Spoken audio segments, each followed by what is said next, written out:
The Seth Ernst Soccer Slam has had its twists and turns and changes over the years, but the mission statement remains the same, with sportsmanship as the #1 priority. Here, that's our biggest prize we give out.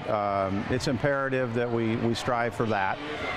We give each team one team per day a sportsmanship award. They're judged by the referees and the scorekeeper, so it's done very calculated, but it's a great thing.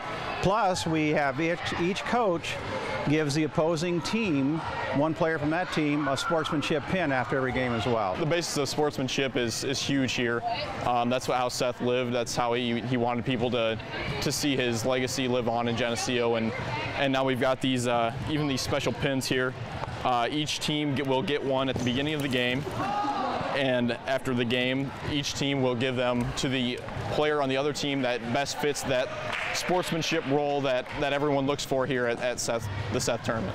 He loved the game, but one thing that several times he told me that it's about being a team player. Now, it's been more than 11 years since his death, so for many of these players, the name Seth Ernst is just a name.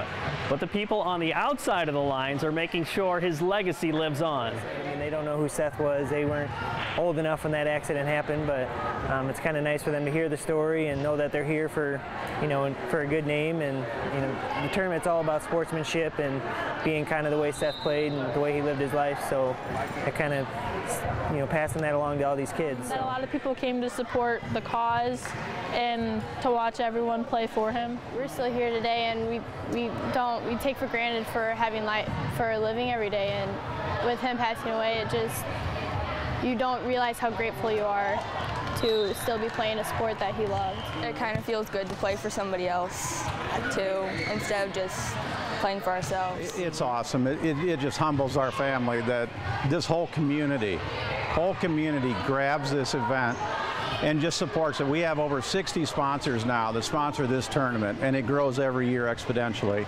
And the volunteers, we have volunteers that started with us year 1, now we're in 6. They're still with us. They don't even have kids playing anymore, and they're here to support this event. It means a lot to a lot of people.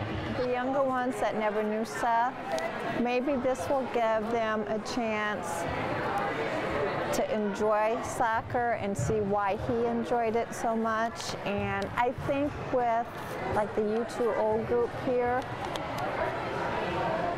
those that didn't know Seth, just talking to those people that played with Seth, they share little stories and laugh, and so it's kind of neat. It's a neat bonding between the older group and the young players coming up, so it's pretty neat.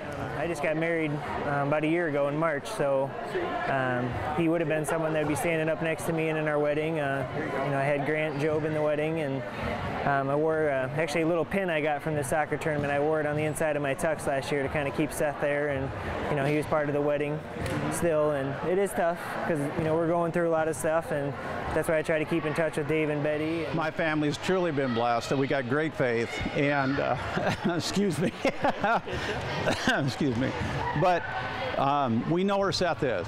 We know where Seth is, and we know they're going to get to see him again, and we'll play soccer with him up there.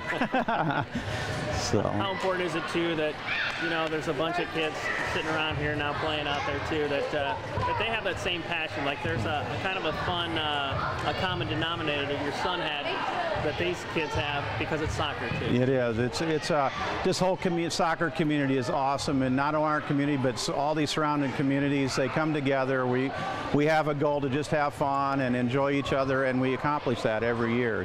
Seth would be very, very proud.